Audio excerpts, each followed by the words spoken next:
You're listening to Arsenal Pass, a flesh and blood podcast for players by players. And all about strategy, leveling up, and the latest news in the world of Wraith. Welcome to Arsenal Pass.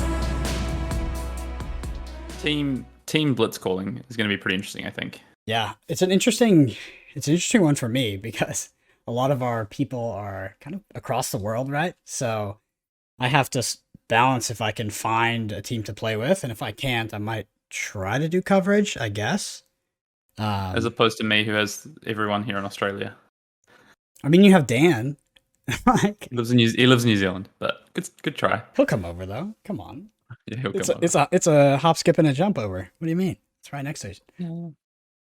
Alrighty, so episode 55. Yeah, Hayden and I are going to be talking about the recent ban and restricted announcement. No surprise there, as well as these upcoming Uprising spoilers. So the new set, I guess they decided to give it to us early. Official spoilers haven't started yet, but they give us a lot of teasers. We have quite a bit to go off, and it looks very, very exciting.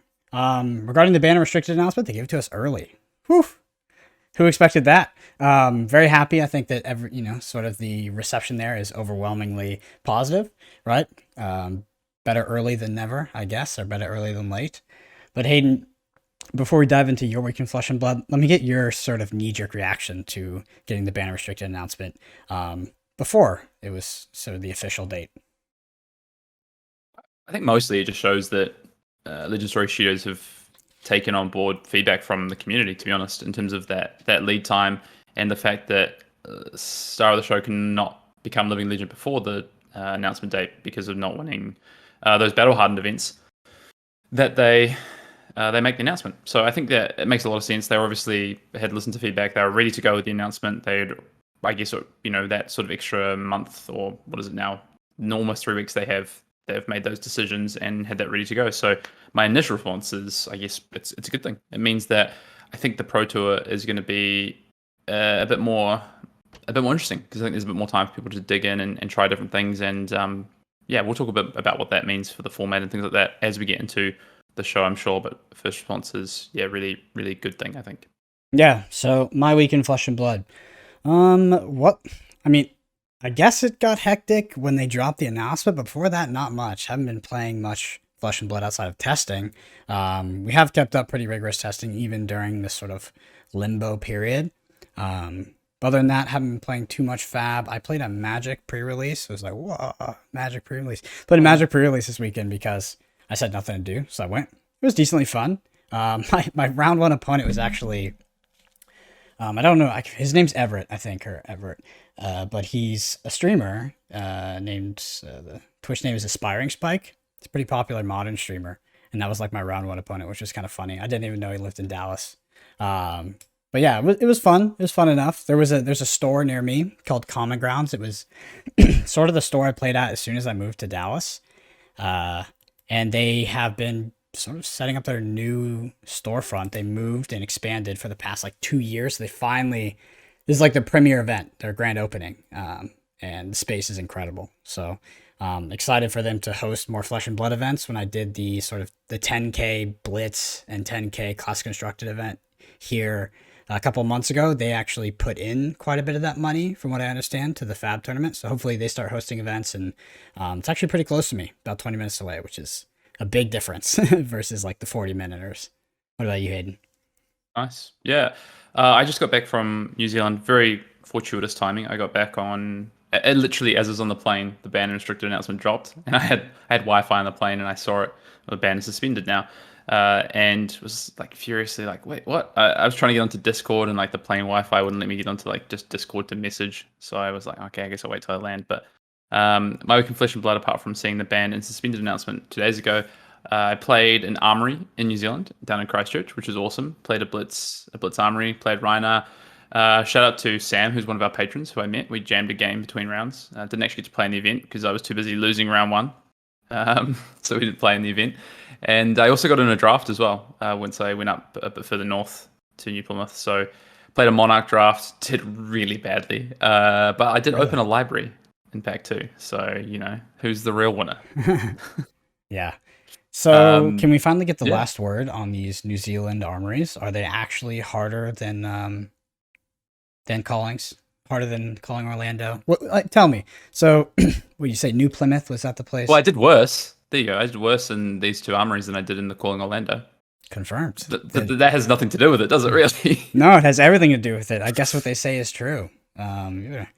Those New Zealand players are going to be prepared if they've been playing Pro Tour after Pro Tour, week after week, effectively at those armories.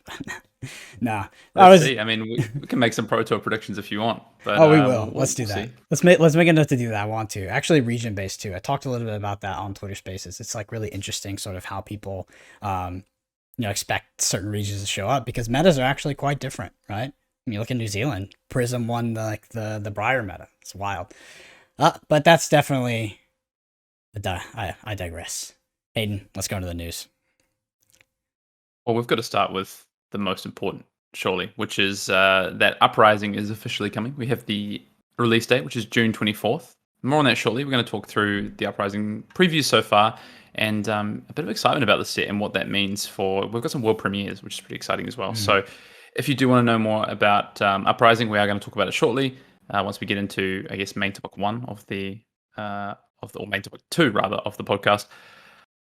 But all the details are up there. There's some really great law articles already. The preview season, I now believe, basically stops until we get to the preview season, which starts at the start of June, post Pro Tour 1 and the ProQuest season. Or as we ran out the ProQuest season, we're going to get into this preview season, which is pretty cool. So go and check that out.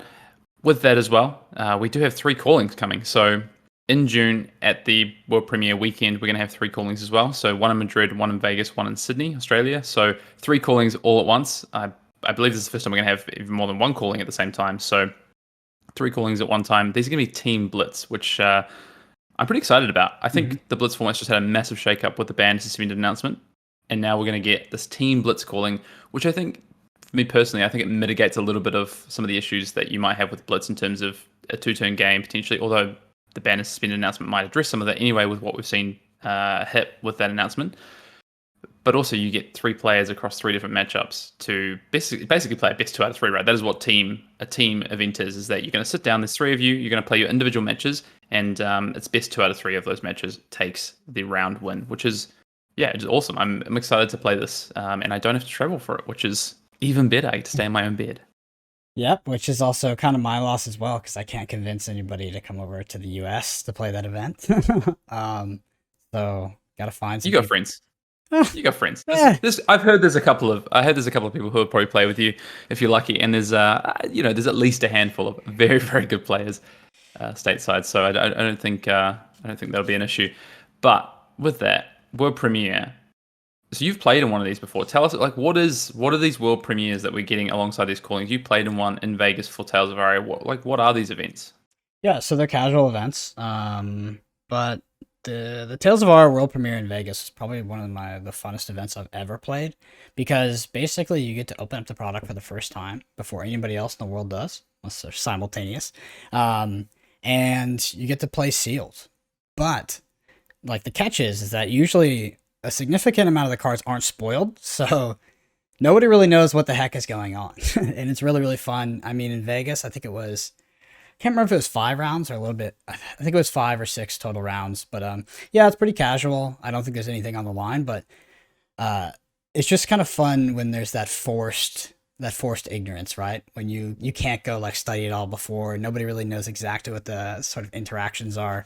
And yeah, you just get a lot of wild speculation on the day as well. Oldhim Fatigue, sort of in sealed. I remember people were playing Oldhim Pile. This, it was so popular at that Vegas event. But they're really fun. Basically, you have to play the set before anybody else. Play some sealed, see some new cards. And I'm happy that we get to do it again. I'm pumped. Yeah, it's a pre-release effectively, right? It actually happens the weekend before the pre-release happens, and then the week after that is the release event.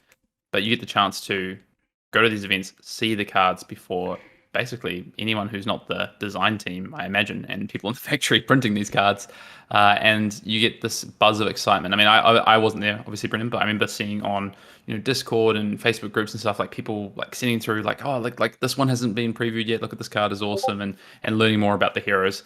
within each of these sets that we're seeing world premieres for. And I'm glad we're getting another world premiere and 3 at once. So yeah, so world premiere is coming, as you say, Brendan. Very exciting. I hope we get more of them. But calling details we have so far, I do just want to give some information on these. All of the details are coming, I think, today. So today we're recording this pod, so they'll already be out. So you have the full details. But go check it out on fabtcg.com. The 3 callings, as I say, those are happening Friday, Saturday, Sunday. On the Friday is the world premiere event at each of these 3 locations in Madrid, Las Vegas, and Sydney. Saturday is the start of the Team Blitz calling, 2-day event. If you don't make that day 2, or for some reason you don't want to play that Team Blitz calling, there is a Battle Hardened on the Sunday, which is happening. And I don't know if we've got confirmation of what that format's going to be yet, but by the time that this pod drops, those details should be up. I would assume it's going to be Draft. CC. Or what? No, because the set's Uprising draft. I wish. I'd probably just play that, to be honest. Yeah. As much as I want to play a Team Blitz calling. I think it's probably going to be Blitz because you have a Team Blitz calling, or just be Classic Constructed coming off the back of ProQuest Season 2 before we get into, the Uprising potential season. So, yeah, very exciting.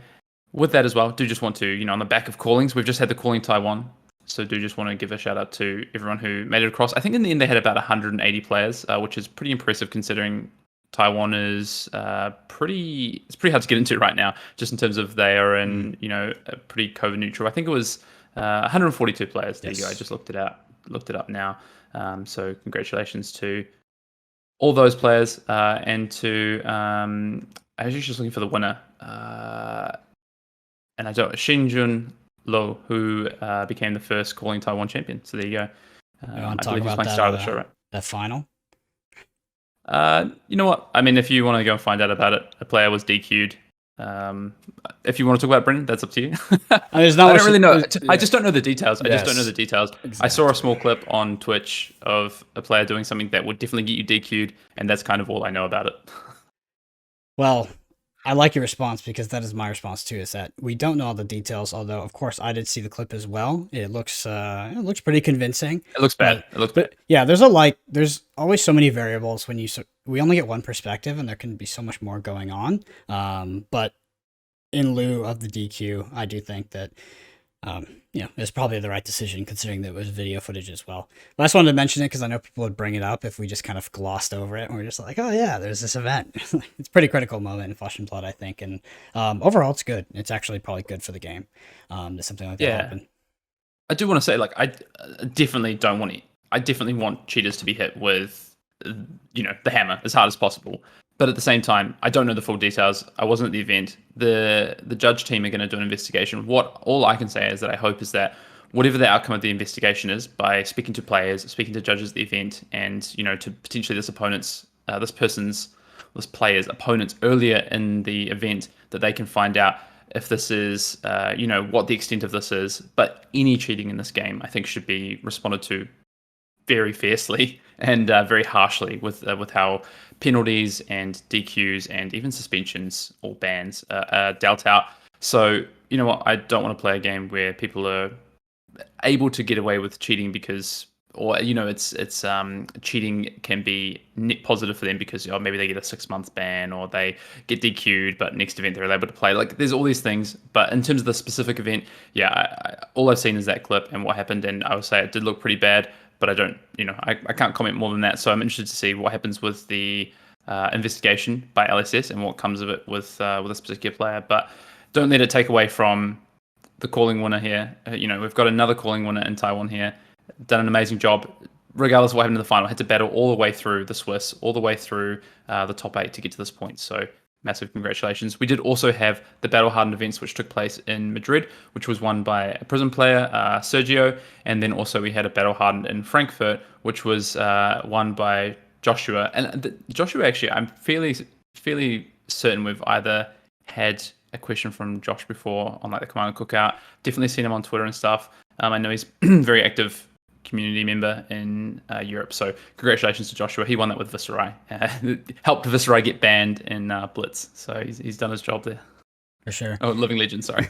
Well, on a lighter note, shout out to all the Arsenal Pass patrons. Your support does help us do what we do. if you are interested in the Arsenal Pass Patreon, we do have extra content there, including extra podcasts, deck techs, deck guides, as well as some interesting stuff every now and then. Sometimes Hayden and I commenting on matches, maybe matches that I win or lose on stream, because win or lose is now a consideration. I don't only lose on stream. But yeah, we're going to have some really interesting content coming out, particularly in like once Uprising comes out. So I think Limited is really our bread and butter. And I remember when Hayden did the Welcome to Wraith sort of draft archetype videos. I think we can expect more of that as Uprising comes out. And that's sort of in my opinion, that's like the gold standard of limited content. I loved it, even though I had literally nothing to do with it, which is why I can shill it like that. Thank you. I appreciate it. Definitely more of that to come. Limited is awesome, and I'm excited for what Uprising is going to bring, for sure. I did just want to, before we ran out the news as well, just wanted to give a quick shout out, because I just was looking through the article, like the recap of the weekend that's just been, and there was also a Battle Hardened in Taiwan. There was also a Blitz and a Class Constructed, and I did want to shout out to Limbo as well, because he always seeing this name come up. You know, he's a Viserai master. I think won in the end like 2 or 3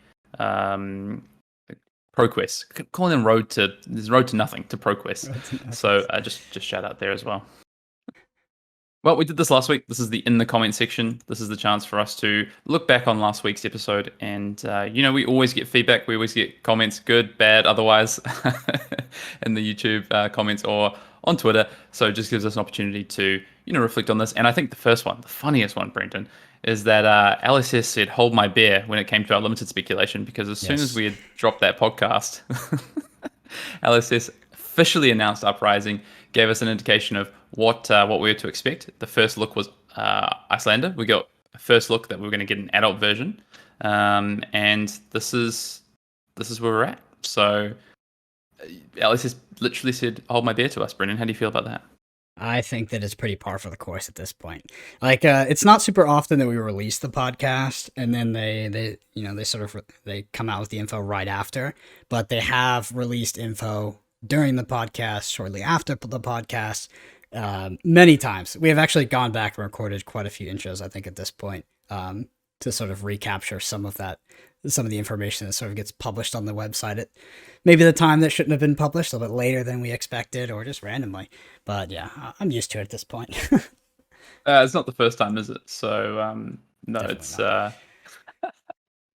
Limited in general. We did talk last week, a full podcast about the future of Limited. In general, a lot of people agreed with us that they'd like to see more Limited sets. They would like to see Limited not be forgotten about. As much as we have a very big constructed player base out there, we do also have a very big Limited player base, and people enjoy Limited. I think people want to see a better seal format, but people really enjoyed the draft format, and people are looking for more opportunities to get that. So that was the general feedback that I saw over the week, and you know what? Couldn't agree more. Well, we got what we wanted, right? So Uprising on the horizon looks, gosh, this is the hard part about introducing stuff in these sort of earlier sections. I'm always ready to just go on a tangent and go deep into like what got released, but it looks cool. We have the draconic talent, and yeah, I mean, it looks like a ninja and illusionist, but there I go, getting ahead of myself. Well, that's okay. The last thing I saw from in the comment section was that we talked a little bit about Blitz versus Class Constructed, and where it kind of sits in terms of the skill versus luck spectrum. And there was a great comment here about Blitz being more punishing than Class Constructed in terms of the shortness of the game and the ability for you to impact the game, and that your decisions still matter. They just matter in a shorter period of time and over less decisions, right? So you might have bigger decisions. I think it's a real generalization, but I think it's something that's important to understand around. Blitz isn't, a luck-based format. It isn't a less skill-intensive format, I think, in so many ways. It really depends on each of the individual games, the decks, the classes being played. And I thought that was just a great comment from in the comment section there. So anyway, Brendan, let's get into it. Shrimp on the Barbies, right? We're back in Australia. We got out of New Zealand. We played those hard armories, played a few pro quests, but we're back. We're back in the land down under, and it's time for those shrimpies on the Barbies. That Vegemite sandwich.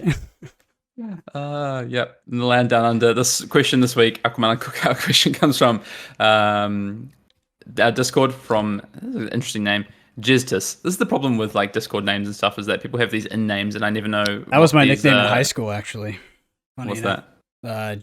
What you just said, that was my nickname in high school. That was your nickname, was it? Okay, good. Yeah. So, asking, with today's ban announcements, do you think Kasai rises to the top in Blitz? She had no hits to her list, and everyone else around her had their power reduced. Great question. We've been huge advocates of playing Kasai and Blitz on this podcast. We thought it was the best deck in the format. No, we didn't. We both thought that Kasai was a bit underpowered, not really the deck to play in this last Blitz/skirmish format. But great question. Kasai didn't get hit. That's very true. Does Kasai look good? I think Kasai does look good now. I think, Viscerai's gone. I think Kasai really struggled into Viscerai. Now hit Living Legend. I think Kasai versus Kano in particular was like, I'd rather be on the Kano side of that basically every day of the week. So I think that's good for Kasai. I think all the things that have happened, Hard and Cross Trap is banned. The explosiveness for these powerful sort of like turn 3 decks, whether it be Rhina, whether it be Dash, whether it be other things that are coming out of people's sort of lockers to play, is now kind of quelled to some degree. And I think that's only good for Kasai. So I think we could see Kasai be one of the better decks in the format. The problem, I think, for Kasai is going to be, what do you do into Ultim? What does that matchup look like? Because I think Ultim, well, with Viscerai hitting out of the format, with even like Kano getting this hit to stir, until we hit Uprising, what do you do into that matchup? Because Ultim can afford to be a lot more defensive now than it did previously, and I don't think that's a good thing for you. So yeah, I think that's kind of where Kasai stands right now. Potentially one of the best decks in the format, but Ultim is going to be the one that you need to work on how you deal with and what your plan is in that matchup. Yeah, I mean, what would they hit? Deck sucked. It's like, I don't know. I don't think it was good. It just did not compete in the same universe as like these other decks like Viscerai and even Rhinar and Kano. If Blitz becomes a very fair format, I guess, right? It definitely has to extend in turns, I feel like. We'll see, right? It does have some powerful things going on, right? With the Blood in Her Hands, the Mentor. If you get it on turn 0, it's pretty powerful. But yeah, I mean, Oldham's sticking around, so we'll see. What do you think about the gosh, we talked about this in bans, Rhinar's kind of ability to compete now that a Hardened Cross Trap is gone? Because that would have been one of the decks I would have looked at almost immediately. Yeah, well, tell you what, I think that's in the Commander Cookout section. If you do want to get your questions in for the Commander Cookout, you can tweet at us, drop it in the comments, let us know it's for the Commander Cookout. You can send us an email at arsenalpassfab@gmail.com. Send a postcard. Don't have a physical address, but you can just take a picture of it, I guess. But Brendan, let's just get straight into main topic 1, which is banned and suspended. And yeah, Hard and Cross Trap is banned? Yes, banned in Blitz. Why don't we just start with Blitz? We're talking about Blitz already. Sure. We can come back to Class Constructed.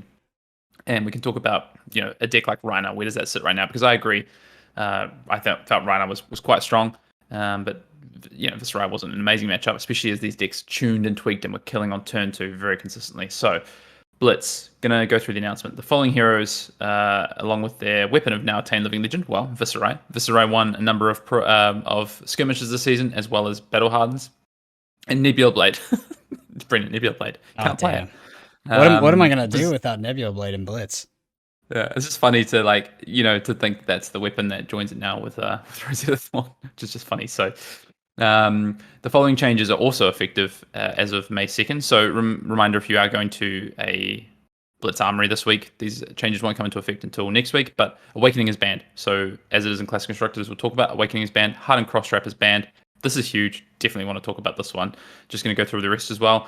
Changes to the suspended list. Seeds of Agony moves from banned to suspended in Blitz until Chain becomes Living Legend. Snapback is suspended until the next scheduled announcement following the conclusion of Skirmish Season 5. It's really interesting. So we now know when Skirmish Season 5 is going to be as well. No, sorry, that was Skirmish Season 5, right? So yeah. I think so. I mean, you're asking the wrong No, person. it's not. We haven't. No, we just finished Skirmish Season 4. So we have Skirmish Season 5, which is about to come hot on the heels. So these bans are basically for the season, is what it feels like to me, but we'll talk about that in a second.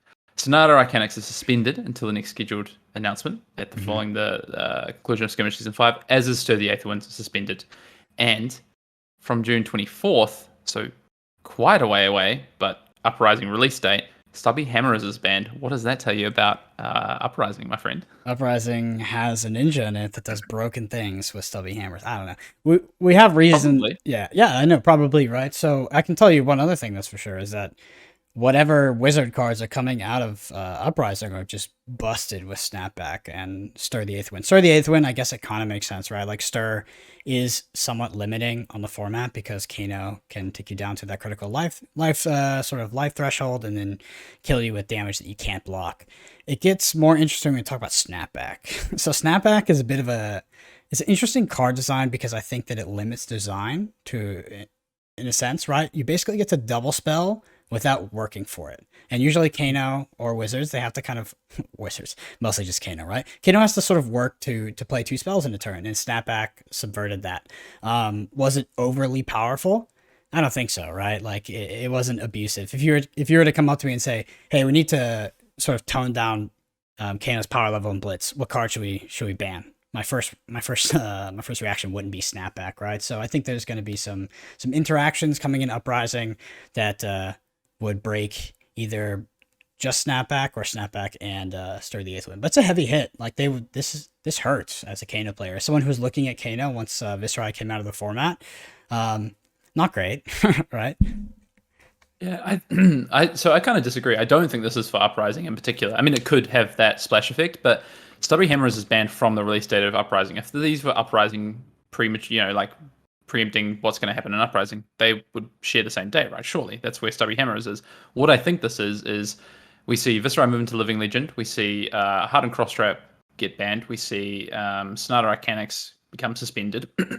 This to me, what it is hey, let's slow the format down. These are the things that we talked about a couple of weeks ago. What can they do to... it was actually a Commander Cookout question. What can they do next for Blitz? Well, we said, slow the format down is one of the things they could try and do, but it would take probably quite a few bans and changes. This to me looks like exactly what they're trying to do here. Slow the format down. You take out the most explosive piece of equipment in the form of Hardened Crosstrap because, I guess Viserai's gone and Sonata actually gets hit as well. So I guess that combination piece is in there anyway. And then Snapback and Stir. So the reason for Stir forked, right? You can have easy turn 2 kills with that. But Snapback with like Aether Wildfire or like these big turns, right? That's kind of like why I think they hit Snapback now is like Snapback is quite powerful with those kind of effects and can lead to some really explosive when you're starting on like 15, 20 life, depending on what hero you're on. I actually think that's why it's been hit. This is all in an effort to slow down the format, because we're about to get Skirmish Season 5, and we actually get some details here because in the little, we get a little bit of a addendum down the bottom. Skirmish Season 5 is scheduled to conclude on August 22nd, so we know that we get Uprising, and then we get another Skirmish Season following Uprising. So I think it could be both. I think it could be Uprising is the reason that these wizard cards get hit, but also just the fact that in the meantime, quite powerful in Kano, and they're trying to slow the format down. So Stir is an interesting one in particular because I understand sort of the level 1 thinking that would go into banning Stir, right? It's usually the key combo piece that lets you kill an opponent from a life threshold, they can't interact, etc., etc.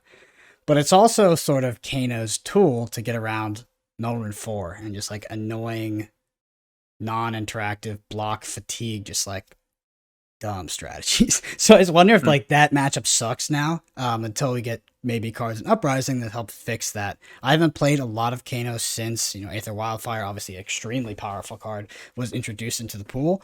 But Stir being gone does concern me a little bit for sort of Null Rune 4, potentially Null Rune 5 decks that are just going to kind of fatigue you out. Because in Blitz, you're spoiled for armor, but you're not spoiled for deck slots, right? So you can't really tech your deck too much to beat one hero, but you can definitely have most of the armor pieces you could want. Yeah. So I do just want to talk about the rest of the cards and then just get some general thoughts on what this means for the Blitz format. So Awakening Band, I mean, personally, I think it's fine. I think it's probably a good thing to do. That card is also banned in Classic Constructed, and the reasoning that they're giving for the ban of Awakening is the ability for this one card to basically be a one card pivot, right? Which is, I agree. Hardened Crosstrap. That was the one that probably surprised some people, along with maybe Snapback. Hardened Crosstrap being banned. Having played this last Blitz format, it got to the point of the format becoming so fast because of the power level we're seeing, is that, like, to me, unless you had something like a Scalata as your chess slot, I think you just had to play Hardened Crosstrap. It is Energy Potion in a piece of equipment, and when you're in a 2-turn game, starting the game with Energy Potion in play, that is huge when you're trying to do these big 30 damage turns. So I think all the decks bar one that I played in the Skirmish Season played Hardened Crosstrap, and do you know what? To be honest, that deck maybe could have tried to play like a Vest of the First Fist, or Yeah, actually I so I'm played Aether wondering Ironweave now. in some slots. Yeah, I'm wondering if like Vest of the First Fist is sort of the equipment that replaces that, or Blood Drop Arcade and maybe some other decks. But yeah, it is very explosive, right? Like you said, it's almost exactly an energy potion on a piece of equipment. Not quite, but close enough, and it did unlock Yeah. a lot of the sort of turn 1, turn 2 kills from decks that weren't Viscera. You know, like Rhinar may be less consistent, but definitely could completely kill you on turn 1 or turn 2. Yeah, turn two very easily. Like 5-card hand, you get to Blood Rush Bellows, and then you get to, if you've got, I mean, barrage and beat down, plus then come in with an 8 attack in the form of Swing Big or Bare Fangs. Like you're just killing people. Like it's pretty massive when you're coming in for 24 damage on turn 2, and that's regardless of if you did anything on turn 1. So yeah, pretty huge. I think that makes a lot of sense. And I think the cool thing as well is that although I think Hardened Crosstrap was really this great piece of like budget equipment that made the Blitz format more enticing, you do have some suitable replacements. You have Vest of the First, which you just talked about. If you're playing a Runeblade, you have Aether Ironweave. You have Blood Drop Arcade, which I actually think is a card we might see a bit more play, because even if we are in a format that's a bit slower, do you get the value out of Tunic? Are you always getting to turn 3? Is going to be the question, I think. So maybe Tunic, like maybe you've got both in your loadout and you get to play Blood Drop versus like more aggressive decks, or if you're trying to be super aggressive. But that card's really interesting to me as well. So you have options, which I think is cool. Yeah, I mean, like dash is like virtually untouched, right? Like Hardened Crosstrap hits dash, but not as badly. And Play Vest. yeah, you can totally play Vest in that deck. So I think that dash deck is virtually untouched, which is pretty crazy because that deck was very powerful. Some might say Vest is better if you're trying to play Overblast, because you don't want to break the chain to weapon, crack your boots, then Overblast. You want to just like be able to do that instant speed, so which is what Vest allows you to not break the chain. So yeah, could even be basically just a sidestep, which is really cool. Seeds of Agony moves from banned to suspended until Chain achieves Living Legend. I think that's cool. I think that points towards the future of this game. Obviously, does it tell you anything? I mean, it tells you we're going to get a Shadow Runeblade shortly, what right? Dude, at some point. Can you imagine? Supplemental set. No, can you imagine Uprising? There's another Runeblade. Just can you imagine? People would lose their minds. I can imagine. That'd be every set. I know. Dude, that would be so funny. I just like, oh my god. I hope. I really like. I was joking that I wanted another Runeblade out of Uprising, and now there's nothing more that I want, because I just can't imagine the community response to getting another. Because every Runeblade they printed, other than Viscera, obviously, has just been so dominant. Yeah. It looks like we're just getting 3 heroes, and we'll talk about why that looks basically confirmed shortly. But I do think supplemental. We got another supplemental set coming. I wouldn't be surprised. I think LSS have this ability to chop and change the way that they're printing to some degree, especially with the use of supplemental sets. So if we have, say, Viscera just achieved Living Legend, right? The first hero ever to achieve Living Legend is Viscera. Let's not forget that. It is in Blitz, sure, but it's the first hero to achieve Living Legend. What does that mean? What if Chain, for instance, was to hit Living Legend sometime soon? Are they ready to drop into a supplemental set, another Shadow Runeblade? I think they could be. And I think the reason for these, basically, this is just quality of life and just tying things up, preparing for the future. This is like getting your ducks in a row. Okay, here's the suspended list. We've announced it. Now, the next ban and suspended, we're moving Seeds of Agony from that ban to the suspended, because we think the card is an issue because of Chain, not because of the card itself. They're clearly saying that. So, yeah, I think it's just when we get this next Shadow Runeblade, I think it could be potentially the supplemental set at the end of this year. Could not be. Could be next year. Could be the end of next year. Could be the year after. Who knows? But they're setting up for it, I think, is the main thing. Yeah. So zooming out, just kind of from a macro perspective, these Blitz ban, the Blitz bannings. Oh, one more. Oh, we got one more. Sonata Arcanics. Sonata Arcanics. Suspended until the next announcement. So not any particular hero tied or anything, just the next announcement. So Skelata remains. So what would you do with Skelata and Sonata without Viscera in the format?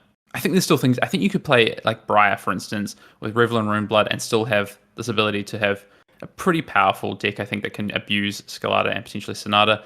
And so, yeah, it's interesting that they're moving Sonata to suspended. I would expect to see this potentially at some point unsuspended. But yeah, it's an interesting one. Cool hand as well. Very powerful. Yep. Yeah, like Skelata, cool hand, Revel and Runeblood, chuck in a Ninth Blade and a Sonata in your Briar deck, and you've potentially got something that's really powerful. Maybe less consistent, sure, but still really powerful, right? I believe for sort of getting rid of Sonata, they just cited that the card is too efficient, right? Mhm. Like zero cost. Get an additional card to replace and do an arcane damage. And satisfy, of course, the non-attack action clause that all these rune blades, well, most of these rune blades have. I guess Chain kind of doesn't have it as much. So just maybe a little bit too high value. Just that exchange right there. It's not even the sort of combo-esque issues. Yeah. Yeah, they said, a card that reduces the starting life total by effectively 5% for no cost. I'd argue there is a cost because you can definitely whiff on Sonatas, but I understand where they're coming from, especially when you're doing things like no longer triggering a Viscerai trigger, but, half an embodiment of lightning for Briar. You've got a +1 to a Rift Bind, which they do point out in Chain. So, that, and Bounty Demigod, there's all these things that it does do. So I think it makes sense. I'm glad it's suspended and they might revisit it, though, because I think that's a cool design card. It's just, is it a bit good? Maybe. All right, so now zooming out. Do it. Yeah, so I just want to talk about like all of the bannings in context. Like, what do you think? Right? I'm kind of impressed. Like, I think that this is actually going to affect the Blitz format, which is like, yeah, Brendan, of course, that's what it's supposed to do. Well, we've had quite a few bannings in the past that haven't done so much. Some that were not as effective as we wanted them to be, and I think that this is going to drastically change the Blitz format. Like, looking at Blitz, I'm not sure what hero I want to play. I'm kind of initially I'm like, maybe Dash, right? But if the format does slow down enough, people are like, oh, my Kasai's going to be good. I mean, Ira could come back. Like, there's a lot of opportunity.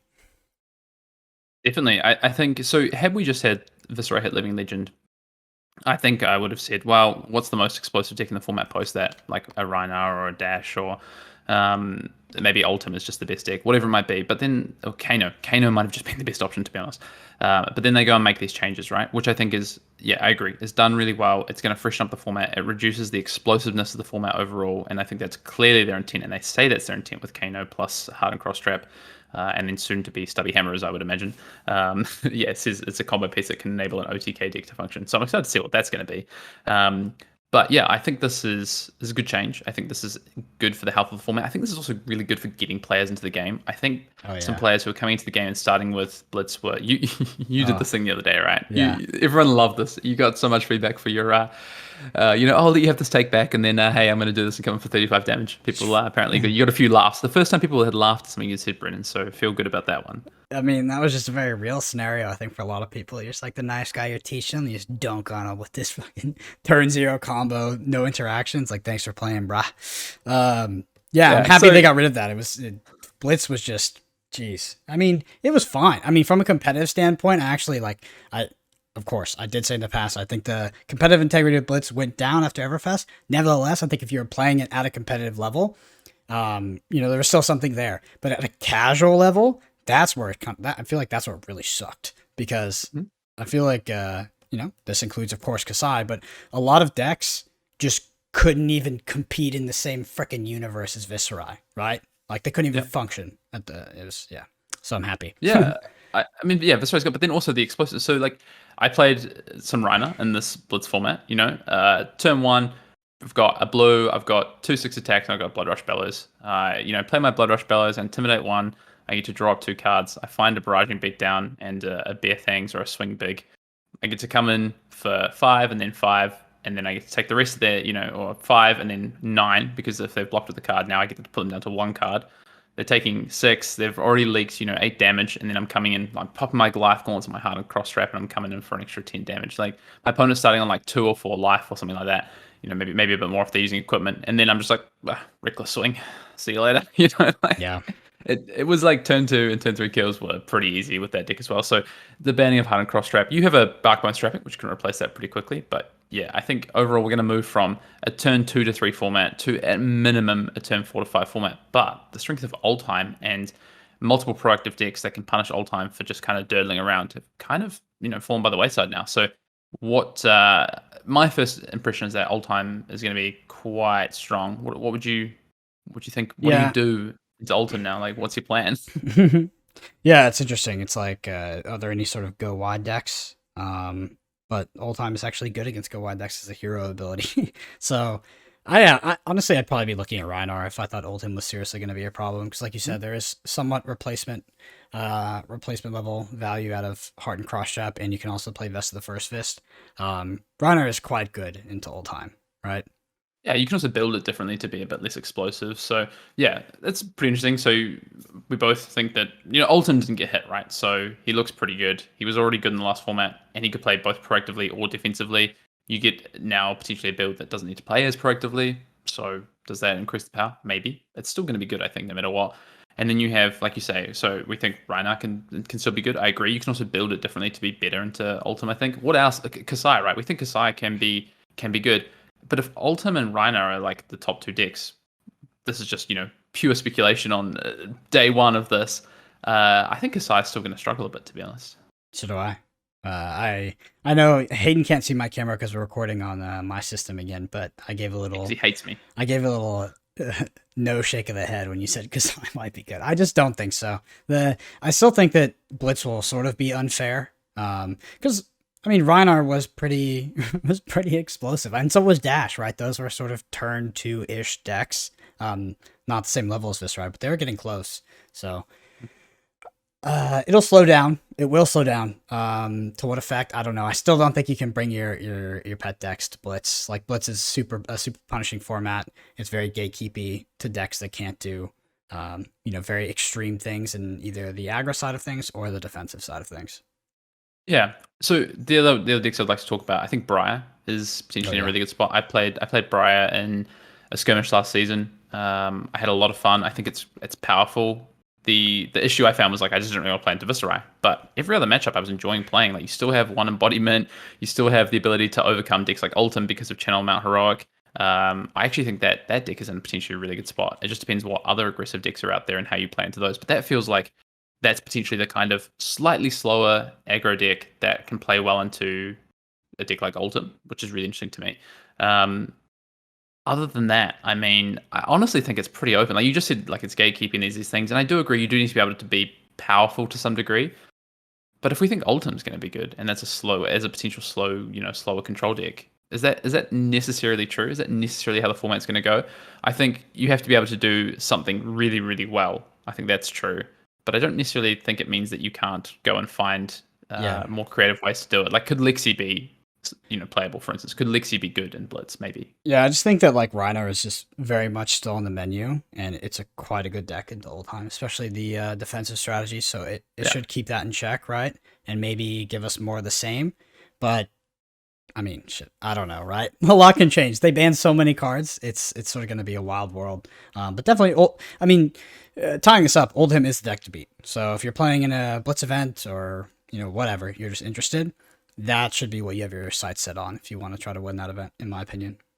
Well, I'll tell you what, all of my kind of semi-fence sitting just there and maybe disagreeing with some of the things you said, I actually think Reinhardt's the deck to beat. Yes. So I do think that Reinhardt is potentially the best deck, but I think that if you're trying to go win an event, the deck that I would be targeting, and I guess there's Oldhim. There's a weird paradox here because saying it on the podcast probably increases the chances it's going to be Reinhardt to some non-zero extent. But there should be more Oldhim than not because it was perceived to be one of the better decks, one of the top tier decks, and it literally didn't get touched at all. Where Reinhardt has this, it looks like Reinhardt got a nerf, right? Yeah, sure. That's fair. I think the one thing with Reiner is I'm always skeptical is am I just biased? Because obviously I really enjoy playing Reiner. I played it a reasonable amount during the skirmish season. I played it in a skirmish, and managed to win. Is this a bias I have? But I think there was clearly results being put up by a lot of players on Reiner. It was the tournaments I was playing, dude. I lost my skirmish to that deck. I lost my skirmish to that deck, and then I beat that deck. From the same pilot, by the way, in the quarterfinals. Right? Yeah, after he was the number 1 seed. So it's real. It was very real. Okay, let's move on to Classic Constructed. I think it's going to be really interesting. The fact that we get to test this format, a fresh format for the callings, is really cool. I'm excited to do that after the Pro Tour, get in and find 3 decks that I think are worth playing. I'm looking forward to that. Now, Classic Constructed, let's move on because this has big impact in the next coming weeks. Not just for the Pro Tour and for the calling at New Jersey, but also for ProQuest Season 2. And of course, we do get this early, but they aren't going to be effective until May 2nd, the changes, even though we are getting these early, which is fantastic. Awakening is banned, first of all. So no Living Legend for Star of the Show. as we knew was happening, and that's why this announcement's come early from LSS, and they've said that they've brought it forward by a week. But the effective date does remain. Awakening banned makes a lot of sense when you're not having start of the show go to Living Legend, but also Awakening is just like it trades like for some of the most explosive turns that an opponent can have. All of a sudden, your opponent's like, okay, I outlay this 20 damage, and then you go, okay, they've swung tempo, but don't worry about that because I've got a 2-card hand that swings the tempo back for me, and I've just gone and got my Pulverize or my Crippling Crush, and I'm taking it right back from you, baby. So yeah, not a fun card for sure. It's interesting because we actually talked on the pod, and maybe it's just me who said this, but I'd been pretty vocal that I thought if they had banned Awakening, it would have been probably one of the more misguided bans they could have made, because Awakening by itself would not have been enough, right? It would have given aggressive decks the opportunity to play into Starvo, because that was very much negated by Awakening. But in a vacuum, it wouldn't have been enough. It probably wouldn't have changed like anything. But we had another ban, Hayden. There's another ban. Yeah. Well, the one thing I did want to say is I just quickly on Awakening is I think that LSS have their finger on the pulse of this, which is good to see, because they feel that Awakening is actually at its worst in this current format where Star of the Shows have to optimize into Prism, which they were. That's what people were doing in the calling, right? We saw Michael not playing it in his deck. Michael Hamilton, who wins the calling, and LSS acknowledged that they think that that's they understand that and they see that, but they still think Awakening is too good. It's too good at what it does and is going to be a problem further down the track. We should answer that actually too, because that's an interesting concept that came up in the Twitter space that we were talking about. People are like, because they acknowledge in the article as well. It's like, oh well, the deck that won the calling Indianapolis wasn't playing Awakening. Well, that deck was built in the context of aggressive decks getting steamrolled by the other Starvos, right? Like Viserai had adjusted to play OTK versus Starvo, which, assuming Awakening was not a card, probably was not the best strategy. I think if there was just no Awakening, you'd probably play an aggressive strategy into Starvo as Viserai, and just do a kind of like a mini combo or whatever. So Michael's deck, I think in a world where Awakening just doesn't exist at all, would have had a pretty rough time.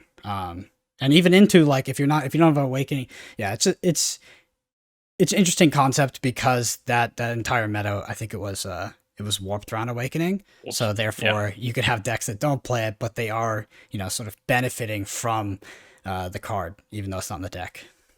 Yeah, imagine if Michael pairs up against a Viserai in the top 8, and that Viserai player knows Michael's deck list now, knows he doesn't have Awakening. How does that change how that Viserai plays? And because Viserai would just traditionally in this format, because of Awakening, going OTK, got OTK, I can't, Awakening, I can't play around it. But if the deck doesn't have Awakening in it, what does that change? So yeah, I agree. Michael's deck was a response to the format and a very good meta choice in that, but Alex just acknowledged how powerful Awakening is. So I think good to see that move. But like you say, not just that, and that wouldn't have been enough, right, to really shift the needle. But Autumn's Touch is suspended until Bravo Star of the Show becomes Living Legend.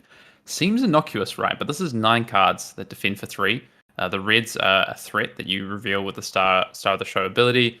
Obviously, yellow and blue do the same if you need to, in terms of being a threat. But also, they defend for 3, they pitch, they're your Earth cards. They're very powerful. That's 9 Earth cards, at least 6 from all builds.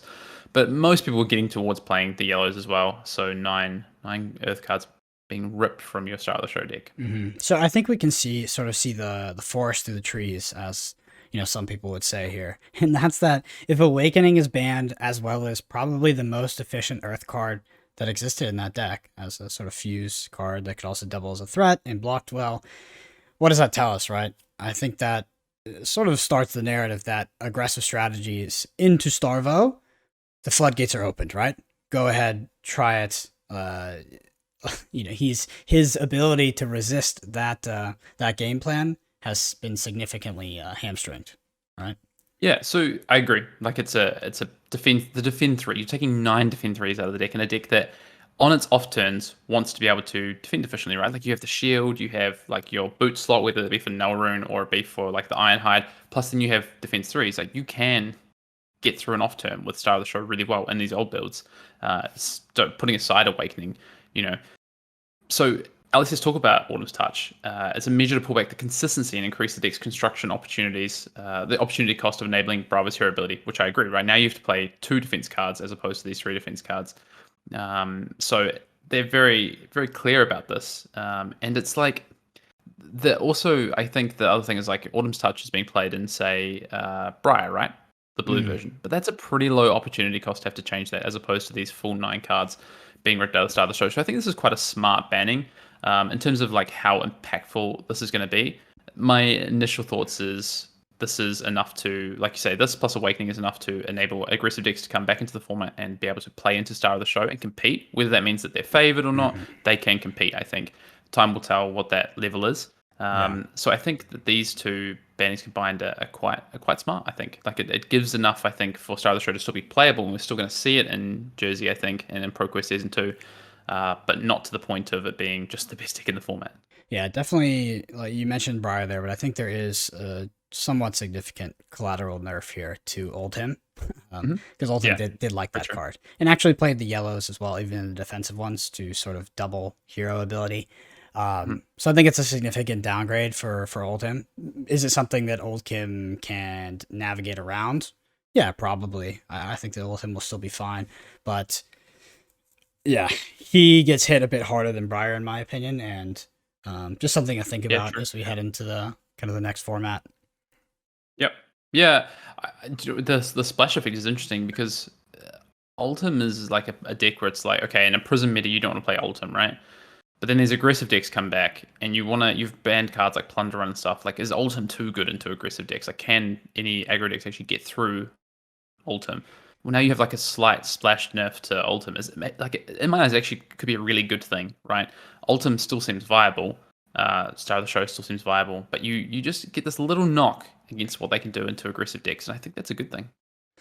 Yeah. And I think that's going to be something that we expand upon more after we go through the rest of the cards, but trying to solve this upcoming meta is a bit like I don't know. There's like so many different directions. You're like, well, if the aggro decks come down, Prism goes down, but then Oldhim goes up and Prism beats all, and it's like, oh god. So I feel it's going to be a tough one to solve. Good. Yeah, That's it's exactly good. what you want from a metagame. Yeah, it's good. It's good.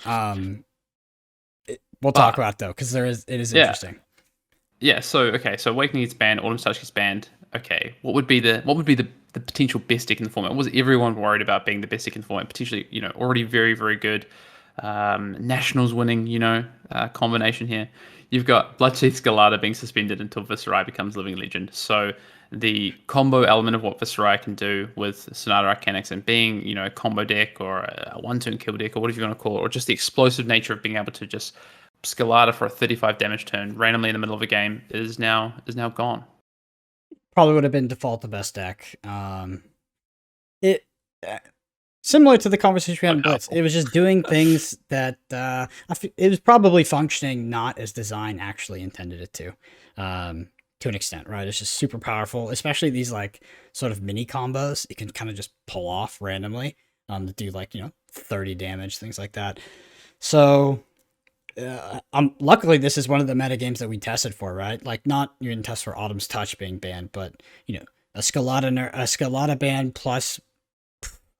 I guess we mostly tested for effectively a Starvo ban, which is not the case, but it's okay. I do think it's the correct choice, right? I do think that Viserai would have been quite an easy pick, right? At least to have just like a super powerful deck, right? If you wanted to not do much testing and you just want to perform well. You got low-hanging fruit in that Viserai deck if Skalata hadn't been banned. Yep.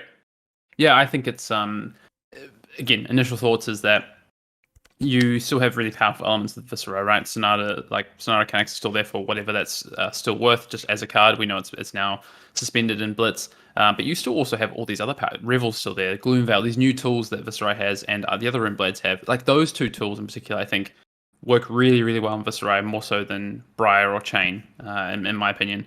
So you still have access to those cards. So what does Viserai look like now? Still, to me, feels like it's going to be able to compete. Still going to be a good Runeblade. To what extent, without this ability to have these massive explosive turns, is now Chain just a better option? Is Briar a better option for whatever reason? I think it's going to be metagame dependent, and it's going to be dependent on the builds that people come up with. But I think Skalata, once you hit Awakening, Autumn's Touch, once you do this to start the show, you're already changing the format. I think Skalata had to go, so it makes sense. I tweeted out, I paid homage to Skalata. I retweeted the video post my nationals. You remember this video, the animation video, the finals, the animated finals of the Australian Nationals? Go and check it out on Twitter if you haven't. Great video. I wish that the person that made that made more videos because it was I agree. super high quality. I love it. So good. So good. Lastly, as it is with Blitz, Seeds of Agony is being moved from the banned to the suspended list until Chain Bound by Shadow becomes Living Legend. Again, just to me, this is lining up for future, which makes a lot of sense. Oh my god, I hope that there's a Rune Blade in Uprising. So let's talk about let's talk about this Starvo, right? Like that's we're gonna see the. I think a lot of people see these bans, and probably one of the biggest mistakes you can make is thinking that Starvo is nerfed to a degree where he's maybe closing in on tier 2, which is I don't think is true, right? We're talking about probably what would be considered an S tier deck, just better than every other deck to an extent. That did have a significant nerf, but is still doing some kind of almost like fundamentally unfair things. And that gameplay pattern definitely still exists. It might be a bit more random and a bit more variable to an extent, but I still think Starvo's definitely a deck to beat, right? I don't think it's as oppressive as it used to be, but I think writing it off quickly is a big mistake. On top, I think this is a good concept because I think the biggest mistake, or kind of the biggest trap that can happen when there's an announcement like this is that you take these things and you do exactly that, right? You sort of immediately write off some of the heroes. Yeah, immediately write like Viscerai, right? We're like, oh, Viscerai lost Galata. It was so critical to a lot of things we were doing. I mean, Viscerai still with like Malvern Skies and Shrill Skullhorn, like those cards are really powerful, and of course Revel as well. So I think the Viscerai is still a very legit deck. The question you have to ask with Viscerai is, okay, what do I expect at the tournament? Because I no longer have this like sort of backup OTK package. I have to find a way to play a mid-range or aggressive strategy into something ultra defensive like Oldhim. And then also, am I just faster than the other aggro decks? Because Viscerai was just faster than the other aggro decks, I think, in these previous formats, in this previous format. But now it's a question, right? Are you faster than Chain? Are you faster than Briar? Or even freaking Bolts and Sabers, I guess. Yeah, it's a question you got to ask, but I think the deck is still very, very real, very legit. And yeah, I mean, you probably just slot in a Tunic or a Aether Ironweave in that chest slot. Yeah, I agree. So it becomes basically probably something similar to what we saw it be prior to I guess prior to like in Vegas, right? We saw some Viscerai show up and they were aggressive decks. They were trying to utilize the ability of Rune Chance to leak damage through like 2 sources of damage that are really hard to deal with. And now you have new tools in the form of Revel and Gloomveil, like I said before. So I think there's changes there. The star of the show side of it, right? And the flip side of that, yeah, the consistency is maybe hit, but more so because you can go and replace those Earth cards like for like, but what you get hit with is, like we said before, these cards that don't do as good a job because they don't defend for 3 is basically what you're losing here, right? Plus now, doors open for aggressive decks. What does that mean? And I think that's the place that everyone's going to start is like, how good is Star of the Show? How good is Viscerai now? And then like, what do these aggressive decks look like in the format? And to me, it feels like, initially at least, it feels like really open. Like there's a lot of options. Yeah. So let's dive into this. Let's dive into this open meta, right? So we're gonna play some 3D chess for a sec, right? All right. Let's do it. Okay. So Starvo sort of fades out. What's the next deck in the context of sort of the most recent data we have, the past meta? What's the next deck? Well, it's Viscerai and Prism. Viscerai took a significant hit. So Prism, like that deck didn't get touched. It's doing fundamentally powerful things. Why is that not the best deck? So it's opinion based, right? But you can go test it. You can go play your little Prism Aura deck into a Chain or whatever aggressive strategy you want. Tell me how it goes, because my experience is that it's not great, right? That Prism deck, especially that build, I don't think will be able to compete at a very high level in the upcoming Pro Tour. Do I think that Prism can't compete? Not necessarily, right? I think that you can change the deck. You got a lot of powerful tools in Everfest, and maybe you have sort of an amalgamation of Herald Prism and Aura Prism, maybe transformational, who knows, that can perform really well. My thoughts is that Prism, now that the sort of power level of the game has creeped a little bit with some of these cards that were introduced in Everfest or even in some of the expansions before that, I think that Prism has to probably do one thing on either side of the extreme. It's either going to be Ultra Herald Aggressive Prism or Aura Prism. I'm not really considering like a fatigue or whatever or anything like that, but that's a legitimate thing to think about. So I think this sort of in the middle, trying to have the best of both worlds might not be there, but again, I don't have the data on that. I'm not 100% sure, but I do think the core point here is that the Prism deck that we saw of last meta, as LSS sort of weaves this narrative with the bans that the floodgates are open for aggro, that is not the deck. That's not the deck, right? And it's not because the power level went down, it's because that deck preyed on a meta, and that meta seems like it's going to be different, right? It seems like it's gone. Yeah, I think Prism is powerful.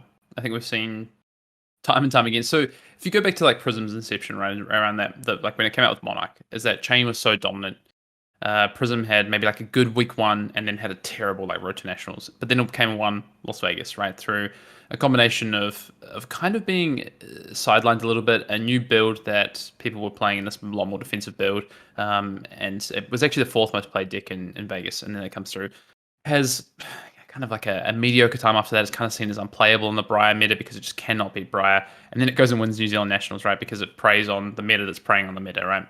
And then you come into this new format where they've got new tools and Star of the Show is popular, and you've got this build, this Aura build you're talking about that's particularly, seems like it's the best way to play into Star of the Show, just given how powerful that ability is. So, yeah, it does seem like initially, okay, you take away Star of the Show's potency to some level. But I think what you've got to remember, right, about like where Prism sits is that I think Star of the Show is still going to show up. It's still a deck. Like, at least initially, that's how I feel before we get into like any sort of depth of testing, is that it feels like it's still a deck, right? So, there's still a place for Prism, but can I be starving with my aggro deck? Because if I can, right, then that's real bad for Prism, right? It's not about like there's so many questions. Exactly. Yeah, there's so many questions, right? Yeah, it's not about like is Starvo playable or not playable. It's like, can other strategies beat Starvo? Because before, the answer was kind of no, right? And that's why we played this like very greedy Prism build. Like that Prism build, like it did feel like you were sort of gem formatting your way to kind of try to win the tournament because you didn't want to pair it to like these random aggro decks. Like it was really kind of that bad. It was a terrible matchup. So yeah, like you said, I think that it's totally a deck, but it just depends how much people end up in aggro. I love the psychology behind what will influence the meta for the Pro Tour, because there has to be some sort of consensus level best deck, right? Or deck consistency, right? We're not going to all show up on different decks. We're not, it's like, oh, this team's on Dorinthia, that team's on Levia, this team's on that. Like, there's going to be some sort of trend towards the middle where there will be this, I don't know, what looks to be best deck, and how you target that, I have no idea. And what that deck is, I also currently have no idea, because like we talked about here, there's this sort of like circular way of looking at the current meta and how we expect it to sort of shape at like level 1. And it is a bit of a triangle. It's a bit rock, paper, scissorsy, right? I'm not sure. I in other formats, yeah, I would say that's probably true. But let's take an example, right? You get Everfist release, and it's a supplemental set, so no new heroes are really introduced. Actually, you know what? Let's scrap that. Let's go back to Road to Nationals. Week 1 Road to Nationals. Monarch's just been released. Even before Road to Nationals, go back to the Pro Quest. There was a Pro Quest in Auckland at the Calling. This is like 3 or 4 weeks after Monarch's release. That was quite a perceived wide open meta. People had started to talk about the power of chain. There was a lot of Prism because people thought that was powerful. But like the mid sort of section, there was a lot of decks around that kind of like 10 to 12% representation mark. That's because people didn't know what the format looked like. And you could say that, well, coming off the back of the last format, Dash was the best deck, or like Katsu was really good, whatever it was, right? But you get the set that changes everything, and you don't have that this time. But what you do have is you have a ban and suspended announcement, which takes the top deck in the format, pegs it down, lets these other decks that have been really, really squashed down and being almost unable to be played, gives them a bump in the ability. And then also you have this other deck that's really untouched, but now the deck that it preyed on has been bumped down. What does that mean? I think what it all means is that actually you might have this idea of like a best deck that people are going to target, but you also might not, because the format might be really open and people don't have enough time to respond to that. The first event that comes on the back of this announcement is the Pro Tour and then the Calling. So it might not happen. It might be that this event is actually really open. I think that's what LSS want to see as well. So it's interesting because I think I might have just like explained my point incorrectly, because I actually agree with you more than the kind of point you're countering against, right? Which I think I may have just sort of mixed up my words and said it wrong. Like, it's just the rock paper scissors thing. I think at the end is that like I get the idea that there's like it's like it's not even rock paper scissors at that point, right? It's like this idea of like we're trying to form a rock paper scissors meta, but people don't know. They show up with the deck and they don't know if they're playing the rock, the scissors, or the paper. Like that's almost what it is. It's like that's what it feels like it could be. You have this idea of like, okay, maybe Starvo is still like the rock, maybe Prism is still the scissors, but hold up, people aren't playing paper, people are playing like cardboard. I don't know. Like, do you know what I mean? Like there's these things that can come into it that we don't really know what the extent of that's going to be yet, because everyone's testing is going to be different. So you could say, okay, some people are just going to pick up Star of the Show, some people are just going to pick up Prism and play those decks, and there's some tweaks and they look a little bit different, and that'll probably happen, right? But realistically, like, how much of the meta is that going to be at this point? Those people who just don't really test too much else, they go like, these are the heroes I'm playing. What, maybe like 15-20% of the meta, and more people might end up on those things because they tested and realized that like, yeah, Prism's still great, or like Star of the Show barely got nerfed, whatever it is. Like those things could happen, right? But the people who are truly just saying like, I'm playing these for X reason of like, these are the things I want to play, or these are the things I had success with in the last season, it's gonna be quite small. So Yeah. it really opens it up to what people could play. People who played, 80% of the people who played Prism to qualify for this Pro Tour could be on other decks. Same with Star of the Show, and that's crazy to think. I don't think you'd have that had we had no change in this meta, for instance. Oh, that's wild. Yeah, I definitely agree with that. So when I talk about rock paper scissors, it's more about transposing like last meta's data and just like the super level one, right? Where there's like this aggro that plays into this and is bad into Prism, and Prism is good into that. But how do we predict Pro Tour New Jersey, Hayden? Like, what's gonna influence it, right? Because there's definitely an idea here where it's like, okay, everybody's just gonna sort of be siloed and they figure out their own stuff. Like I don't think that's gonna happen. I think that's impossible. There's gonna be some coalescence of ideas and some sort of just community perception. Like, this deck is really good, right? And how does that happen? First of all, because we're not going to have an event. Is it an influencer? Is it a podcast? Is it a Twitter space? Like, who's going to sort of, put this together and sort of get everybody to kind of get on that train, whatever deck it might be? I have no idea what it is. And it's one of the most important factors, right? Because we don't know what the best deck is. But what I know less than that is what deck to target. The deck that's the info I know least is like what deck to target. Exactly. So we don't have to go too deep on that because I know it's a bit funky. But I want to ask you this, Hayden. What's the most successful way to approach Pro Tour New Jersey? Is it to play a deck that you think targets the deck that you think people will be on because of speculation? Or is this one of those tournaments where you just play the most powerful deck, whether it's public knowledge or not, because you need consistency in a diverse field where people could be playing tons of stuff? The last one. By far and away, it's play the most proactive, most explosive, most powerful deck, because the meta's unknown. I think if I had a choice, if someone lined up and said, okay, Pro Tours this weekend, here's 5 decks, we think that this deck is going to be, these top 3 decks here are going to be like quite well represented, and this is their matchups, and they give me all the information. And then they go like, yeah, and here's like this deck which we think people somewhat know about. It's going to be represented, but it's like just the most powerful proactive plan of these 5 decks. I'm just picking that deck and playing it because I don't know what people are going to show up with. I don't know what plans people are going to have for what deck I might play. If I went and played, say I just decide to play Star of the Show because through my testing I find that that's the most consistent still. It still has power. It's still just a good deck to play. I know people are going to have a plan for that and people are going to target it because it's a known quantity, right? So now I have to start thinking about what are the plans people are going to come up with. Whereas, maybe there's another Prism build that you find and it's just like super proactive, does a really good thing. People have kind of, maybe it's gone off the radar, or maybe it's a Runeblade. Maybe like Briar becomes like really good. I think Briar gets a bump for sure. Maybe that as a proactive plan is just now really good. Well, that's like a really good option to play, I think. So if you gave me the option of just like the strong proactive deck into an unknown field, I want that. That's the thing I want to play because I'm asking the question. I'm not trying to answer all these questions. I show up to the Pro Tour with a bunch of answers in my pocket and I don't even know the question people are going to ask. Yeah. Whereas if I get to show up with the question, people have to find those answers. I think that's the place I want to be. Yeah, it's fascinating. Like I think if we had another tournament in the future that was a similar scenario, right? Like we had sort of a shakeup that was quickly before, not too long before the tournament, we could reference this current situation and then kind of extrapolate what happened from there. But right now, it's so unknown. There's like nothing that's even close in terms of like data and trying to figure out what's going to happen. Like we can't pull on. I feel like there's almost nothing to pull on. Right? It's wild. I have no idea sort of what to do, and I'm in. As a result, I have the same sort of thoughts that you do. Right? Is that I want to play the most proactive, good against like freaking everything. Just like does kind of unfair stuff, dunks on things that aren't prepared for it. Linear strategy, like linear deck. Does that deck exist though? I don't know.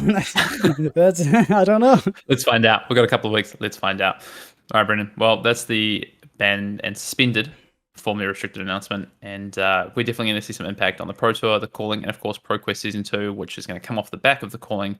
Actually, it's that weekend, so people might have some day one decks from the Pro Tour to quickly adapt to, and I think we'll see the meta shape up pretty quickly. But yeah, it's gonna be interesting 2 weeks in the lead up. The discourse around what people, what we're hearing and what people are saying is gonna be really interesting as people get into testing. So stay tuned, I would say. All right, Hayden. All right, Brendan. Before we get through to the end of show procedures, main topic 2, Uprising. Just want to go through this. We're gonna spend more time on this, no doubt, as we head towards preview season. But just now, we've already had some announcements from LSS. We know that we're getting the set on June 24th. We know we're getting the pre-release the weekend before. And on June 11th, that weekend, we do have the world premiere, which is happening, as I said, in those 3 places, Sydney, Madrid, and out to Las Vegas, which I'm sure you'll be at, Brendan.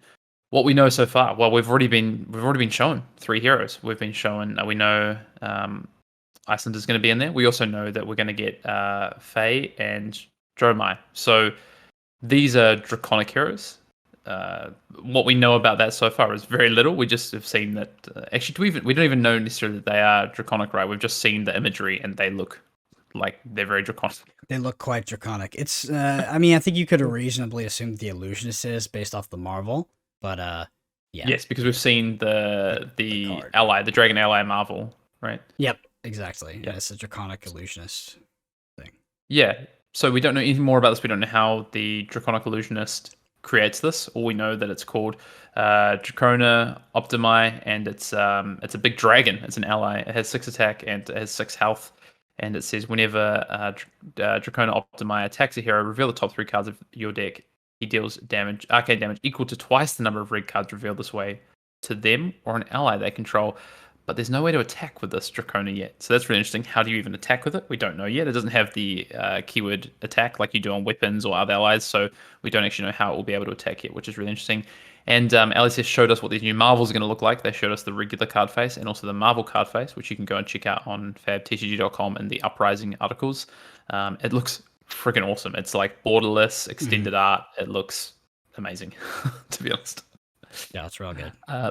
Do just want to give some information about the set. So as I said, preview season starts on June 4th. So we get a week of previews, then we go to the world premiere, and then the pre-release the week after. The Uprising set contains 226 cards, has 1 fabled, 6 legendaries. That's really interesting. That's kind of in line with where we've been previously, right? With the 6 legendaries, like we were in Monarch. Were we the same in Tales of Aria? I can't remember. 27 Majestics, 51 rares, 125 commons, 16 tokens, and some number of Marvels. There's 16 cards per pack because the cold foil is now replacing the token slot. So which you get 1 per display is guaranteed. It's designed for booster draft, so of course we are heading back to limited, which is fantastic. There is cold foils and there is rainbow foils in those legendary slots, and that's something that they've talked about. They're doing away of first edition. There is just Uprising, so that's really cool to see. There's also Blitz decks, which you can go and check out. There's 40 card Blitz decks. I don't know if there's 3 for like 1 for each year. I don't know if Icelander has one. So far, we've just seen the 2 Dromai and Faye. So I don't know what that means for Icelander. Of course, you can head on to these world premiere events. There's a lot of lore that's already gone up talking about, like there's when they previewed that Icelander is going to be in this format, adult Icelander. There's Journey into the Forgotten. There's this In Flames article which announces Uprising and shows these new Draconic heroes that we're going to get. But we don't know what that means. We don't know what the talent is. We don't know how it works. To be honest, like we don't even really know, right, Brennan? Is this how this talent's going to be in this world? Like, are we getting 2 Draconic heroes and one Ice hero? Like, how does that? Well, I can definitely tell you something. Whatever you think it is, it's not, because they always switch it up on us. So, gosh, if it wasn't like our responsibility to speculate on it, I would literally just not even think about it because I'm always wrong. Yeah, it does look like, though, we are getting a 3-hero set, as we did with the previous, with Tales of Aria. There's like pre-orders going up for art sleeves for this new set, and there's only 3 of them, which is another thing with that. Of course, we've just seen 3 heroes, but you know what? As always with LSS, there could well be a 4th hero. What the talents mean, it'd be interesting to see if we get, like you say, the balance of talents. Whatever people speculate about, balancing 2 versus 1 talent. It's not going to play out that way because we always know that LSS have things in the back pocket. They're always holding stuff back to that week of previews, as they should. Get the speculation rolling, get this train, the hype train going. And once we get closer into that preview season, we're going to see, no doubt, how this limited format is going to work. But yeah, no doubt that it's going to be awesome, regardless. So yeah, the art, every set that comes out, I feel like the art just steps up as well, which is, yeah, I mean, super impressive. Yes, I would like to see some traditional art, right? So that means some painted art, drawn art, things like that. Just from a collector standpoint, it'd be really cool. But yeah, it looks great. I'm super excited. We talked about it a little bit at the beginning of the pod. I do want to say that I'm very happy that Icelander is becoming an adult hero, because I wouldn't call it a complaint, but one of my one piece of feedback I gave when we saw Icelander, I was like, damn, I really wish this was an adult hero because the design is so cool. So very excited for that. Have it. Very, very excited. I have it. But yeah, we had to sort of blitz through Uprising Hayden, but it's all good. Yeah, we'll be talking about a lot more. Tons more. So on to my favorite section. Before we go to the go to the review for the podcast, I do want to say apologies if there was like 1, 2, maybe like 2.5, like little system sounds that came in there. I've been recording through my system sound, like my desktop sound. And I like muted everything, but it's just like I get pinged by so many freaking things that who knows. But next time, I'm just gonna have Hayden's volume come through Discord. Like I can just route it through the only listening to the Discord sound, so it should be all fixed then. But yeah, sorry if you hear a little ping, like freaking people out on there while they're trying to fall asleep to the podcast. But yeah, so for the Google review, it does come from Brandon Flores, who is actually a local to me. He said, "I tune in to hear pompous Pat be humbled by his more successful Kiwi partner. But the main draw of the pod is to stay up to date with the world, in the world of Wraith, since I don't have the hours to stalk discords and clickbaity content in Flesh and Blood. These gents always provide a succinct digest of what I need to know with an appropriate level of salt and humor. The pod, paired with the Patreon deck text, have allowed me to live my busy life with my family, and my profession, put in limited practice, and still crush souls at my local." Well, Brandon, to get you back for the intro to that, I will say a little bit of a lie there at the end about crushing souls at your local. But I'll let you get away with it. Hayden, if they want to give us a review to be featured, how do they do it? Yeah, if you want to be berated by Brendan, ratethispodcast.com/Arsenal Pass. Go and leave us a review. Brendan likes the funnier ones. I like the ones that put me in a nice light. So why not do both? Also, they they go hand in hand. Yeah. Otherwise, that's it for this week's podcast, episode 55, where we talked about the ban suspended announcement and a little bit about Uprising. As I say, we're definitely going to be talking about it more. And in the coming weeks, as we head towards the Pro Tour, Brendan, we've got 2 podcasts before the Pro Tour, so that's really that's going to be interesting. If you're not already subscribed to the YouTube channel, go and check us out. We have gameplays up there, deck techs. A little bit quieter at the moment, but once we sort of, we're in the midst of testing right now. But as we head into ProQuest Season 2, towards the Blitz calling, towards Uprising, once we get into that limited format, we're going to be pumping them out. So don't you worry about that. Go and check us out there as well. We are both on Twitter. Brendan is at BrendanAPG. I am at Fian_Dale. Come and chat to us about all things Fab related. We post a lot about, our opinions, deck lists we're playing, just general thoughts about the game and what's happening, plus, other associated stuff out there. Fab Twitter is really growing in the past few months, and it's a cool place to be a part of, actually. I've really enjoyed it, so come and join us. Patreon, massive shout out to all of our patrons and a big thank you. Our Patreon features exclusive, content. We do monthly podcasts. This month's podcast will be dropping in the next few days. We do also have your sort of in-depth analysis videos whenever we throw up a deck tech for the class constructed on the YouTube channel, and sometimes the Blitz as well. We will have a full like sideboard guide and matchup plan guide that you can go check out on the Patreon, plus lots of other sort of assorted things that we put up as we go through the seasons. Otherwise, Brendan, until next time, I'm going to go and rise up. That was adorable. See y'all next week.